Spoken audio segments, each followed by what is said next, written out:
എന്താ പൈസ നിർത്തിയത്? അല്ല കൊച്ചാപ്പ, ദുബായ് പോലെ ഒരു ചെറിയ രാജ്യമല്ലോ ഒമാൻ. ഇവിടെ എവിടെ പോയിട്ട് പ്രകാശങ്ങളെ കാണാനാ? എങ്ങനെങ്കിലും കണ്ടുപിടിച്ചേ പറ്റുള്ളൂ. ഒരു കാര്യം ചെയ്യാം, നമുക്ക് സോഹാറിലെത്തിയിട്ട് മുഹമ്മദിനെ വിളിക്കാം. മുഹമ്മദിനെ അറിയാം കൃത്യമായിട്ട് പ്രകാശം എവിടെ ഉള്ളത്. ഓക്കെ. ആ മുഹമ്മദേ, ലൊക്കേഷൻ വിട്ടിട്ടുണ്ടല്ലേ? ആ ശരി ശരി. ആ ഞാൻ എന്തായാലും പ്രകാശം തിരിച്ചു പോകുമ്പോൾ നിന്റെ അടുത്ത് കയറിയിട്ടേ പോകുള്ളൂ.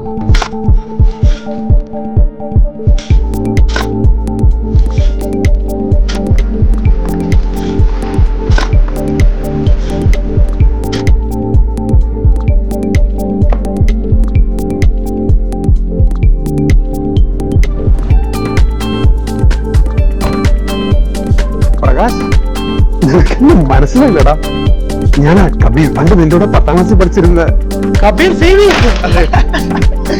വേണ്ട, ദേഹം മൊത്തം അഴുക്ക, അതുകൊണ്ടാ. എന്നാലും എത്ര കാലമാണ് നിന്നെ കണ്ടിട്ട്? എടാ ഞാൻ വന്ന നിന്നോട് ആര് പറഞ്ഞു?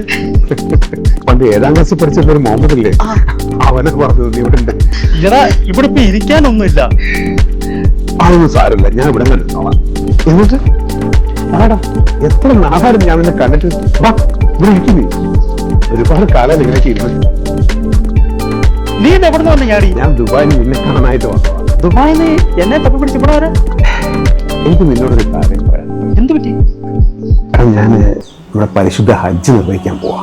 ആഹാ, എപ്പോഴാ? അടുത്ത ആഴ്ച. പക്ഷേ ഹജ്ജിന് പോകുന്നതിന് മുമ്പ് നമുക്ക് ചില ചടങ്ങുകളൊക്കെയാണ്. അതായത് നമ്മൾ ആരോടെങ്കിലും എന്തെങ്കിലും തെറ്റ് ചെയ്തിട്ടുണ്ടെങ്കിൽ അവരെ കണ്ട് മാപ്പ് ചോദിച്ച് പൊരുത്തം വാങ്ങും. അതിന് നീ എന്നോട് എന്ത് തെറ്റ് ചെയ്ത്? നിനക്ക് ഓർമ്മയുണ്ടെന്ന് എനിക്കറിയില്ല. പണ്ട് 10ാം ക്ലാസ് പരീക്ഷ കഴിഞ്ഞ് നടക്കുന്ന സമയത്ത് എൻ്റെ ജോമെട്രി ബോക്സ് കാണാതായപ്പോൾ അത് നീ അടുത്ത് നരയ്ക്കോ പറഞ്ഞ് ഞാൻ നിന്നെ ഇരിക്കാമെന്ന് ഓർമ്മയുണ്ടോ? ആ എടാ, അന്ന് പേടിച്ച് ബാഗുമായിട്ട് ഓടിപ്പോയിരുന്നു നിന്നെ ഞാനൊരു കല്ലുകൊണ്ട് നിന്റെ തലയെറിഞ്ഞ് പൊളിച്ചു. എടാ ഞാൻ അതൊക്കെ എന്നേ മറന്നു കളഞ്ഞു.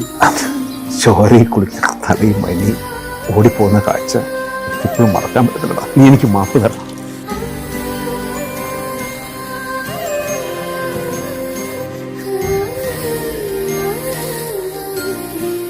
എടാ ചെറുപ്രായത്തില് അറിവില്ലാത്ത സമയത്ത് നമ്മൾ എന്തെല്ലാം തെറ്റുകൾ ചെയ്യുന്നു. ഞാനതൊക്കെ എന്നേ മറന്നു കളഞ്ഞു. കൂട്ടടാ. കബീറേ, ഇത്ര കൊല്ലമായിട്ടും ഇത് മാത്രം നീ ഓർത്തിരിക്കാൻ? അന്ന് ചോര വാർന്നൊഴുകുന്ന നിന്നെയും കണ്ട് ഓടി വീട്ടിലെത്തിയപ്പോഴേക്കും വീട്ടിൽ നിറയെ ആളുകളായിരുന്നു.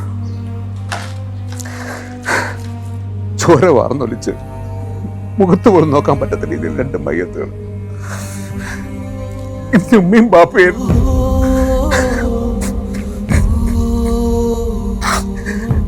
ഒരു ആക്സിഡന്റ് ആയിരുന്നു.